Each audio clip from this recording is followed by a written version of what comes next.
Hello student, here is your next topic, that is geometrical representation of the complex number. हमने complex number previously पढ़ा था z is equal to x plus i y. ठीक है, ये आपको पता था क्या है और ये आपको पता है रियल एंड इमेजिनरी पार्ट. कहते कि ये एक यूनिकली रिप्रेजेंटेशन देते हैं किसके ऊपर, एक पॉइंट P जो कि एक्स वाई क्वेरी कर रहा है इन द प्लेन. इसको हम क्या करते हैं, ये जो प्लेन मैंने बनाया है इसको बोला है कि हम इसको बोलते हैं कॉम्प्लेक्स प्लेन. ठीक है. Similarly the z is equal to x plus iota y. The length of OP, जो OP है उसको हम मॉडुलस, ये मैंने R जो रिप्रेजेंट किया हुआ है ये आपका मॉडुलस है. ठीक है, और मॉडुलस कब होगा, जब हम z का मॉड करेंगे. ठीक है, तो आई हैड रिटर्न के मॉडुलस z के इक्वल होता है, z के मैग्नीट्यूड के इक्वल r होती है और r हमेशा ग्रेटर दैन 0 होनी चाहिए. सपोज़ अगर z आपकी है तो अगर इसका मैं मैग्नीट्यूड करूँगी तो आपकी जो मेन वैल्यू है वो क्या है, √x² प्लस y आ जाएगी. ठीक है, और इसको ही हम बोलते हैं r². तो ये आया कैसे है एक्चुअल, जैसे अब ये तो आपका था मॉडुलस को सॉल्व करने का वे. ठीक है, कि मॉडुलस हम कैसे करेंगे. अब सिमिलरली हम बात कर रहे हैं पोलर फॉर्म की. पोलर फॉर्म क्या है, y आपको दिया हुआ है r sine theta and x आपको दिया हुआ है r कॉस थीटा. ठीक है, ये आपको दो वैल्यूज़ दी हुई हैं. राइट, मैंने r को फाइंड करना है तो मैं क्या करूँगी, दोनों को पहले स्क्वायर करूँगी, दोनों साइड्स को, और ऐड कर दूँगी. मैंने स्क्वायर किया c एंड ऐड कर दिया, x² plus y² is equal to r² cos theta plus r² sine theta. ये साइन² plus cos theta, you know that मैंने r को कॉमन निकाल लिया, किसके इक्वल होता है, 1 के इक्वल होता है. तो x² plus y² is equal to किसके इक्वल आ गया, r² के. तो मतलब r की वैल्यू क्या आ गई, √x² plus y² that is equal to modulus of z. अब हमने एक फाइंड करना है थीटा. ठीक है, तो थीटा कैसे हम फाइंड करेंगे, मैं क्या करने जा रही हूँ, मैं इन दोनों को डिवाइड करने जा रही हूँ. 1 को डिवाइड कर दिया मैंने 2 से, means r sine theta upon r cos theta that is equal to y upon x. r से r कट गया, साइन अपॉन कॉस किसके इक्वल होता है, टैन थीटा के.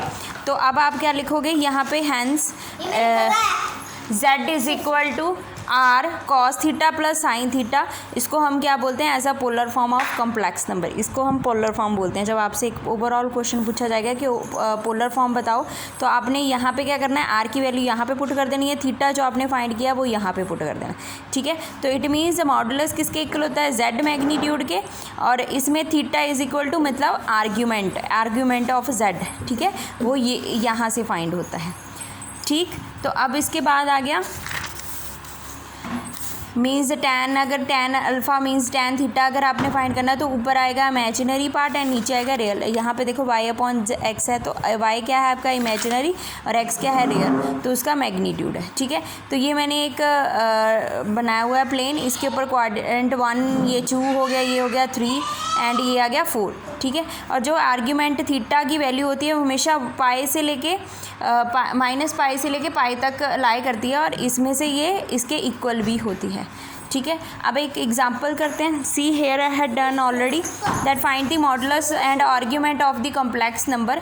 यहाँ पे आपको क्वेश्चन दिया हुआ है z is equal to -1 and minus iota √3 for modulus के लिए क्या करेंगे, हमने जो क्वेश्चन आपको दिया है उसको कंपेयर कर लो दैट वन सोल्यूशन के साथ. मतलब z मैंने यहाँ पे क्या लिया हुआ है, z हमने यहाँ पे लिया था r cos theta sine theta. ठीक है, तो ये मैंने वहाँ पे कर दिया है. तो अब मैंने क्या किया, r को अंदर मल्टीप्लाई कर दिया एंड देन कंपेयर करने जा रही हूँ. यहाँ देखो 1 - 1 के बिल्कुल इक्वल क्या पड़ा है, r कॉस थीटा एंड उसके बाद माइनस i तो हमने लेना है क्योंकि i ऑलरेडी इसके पास भी है, माइनस √थीटा किसके इक्वल होता है, साइन थीटा के. अब चाहे इसको वही स्टेप करना है करो या डायरेक्ट कर लो. r इज इक्वल टू किसके इक्वल होता है, x² plus y² and is equal to x की वैल्यू. अब आपके पास क्या है, ये आपकी x है, ये आपको पता है z is equal to x plus i y. ठीक है, ये x किसके इक्वल है, -1 का होल स्क्वायर एंड y किसके इक्वल है, -√3 के स्क्वायर. तो ये क्या बन गया 4, तो r² किसके इक्वल हो गया 4. तो 4 का अंडर कितना होता है, 4 का अंडर होता है आपका 2. तो ये मतलब ग्रेटर दैन 0 ही आ गया. अब आपने क्या करना, फिर से वहीं पे वैल्यू पुट करोगे आप. R cos theta is equal to -1, r sine theta is equal to -√3। तो यहाँ पे आर की वैल्यू ऑलरेडी आ गई है, 2 आ गई है, तो ये बन गया था 2 cos theta is equal to -1 और ये बन गया 2 sine theta is equal to -√3। तो कॉस की वैल्यू निकाल लो, साइन की वैल्यू निकाल लो। अब आपने चेक करना है कि कॉज π/2 और अंडर रूट -√3 2/3 कहाँ पे होता है, ठीक है। तो मैंने वो देख लिया, सेम थीटा होना चाहिए, मैंने देख लिया कि 60 पे होता है, ठीक है। मैंने लिख दिया π/3 एंड π/3 दोनों का थीटा सेम होना चाहिए। मैंने लिखा cos and sine are negative, it means ये कौन से लाइव कर रहे हैं, थर्ड कोऑर्डिनेट में। फिर आपने इसको चेंज कर देना, ठीक है। मैंने थर्ड कोऑर्डिनेट के बिहाफ पे पाई प्लस थीटा कर दिया एंड ये भी प्लस कर दिया, तो आंसर मेरा आ गया 4π/3 आ गया, राइट। तो अब आप आर्ग्यूमेंटल फाइंड करोगे। आर्ग्यूमेंटली के लिए क्या होगा, वही tan theta is equal to y/x। तो tan थीटा की वैल्यू निकालो। tan थीटा अंडर√3 कहाँ पे होता है, एक तो होता है यहाँ पे और एक इंटरवल ये होता है। तो आपका प्रिंसिपल आर्ग्यूमेंट क्या होगा, ये आ गया।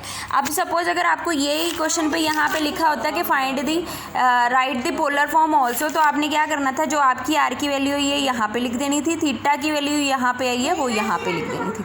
That's it. I hope so this one concept is clear. Do all the questions like because they are, it has a similar as it is. If you have any kind of problem then you can ask. Thank you.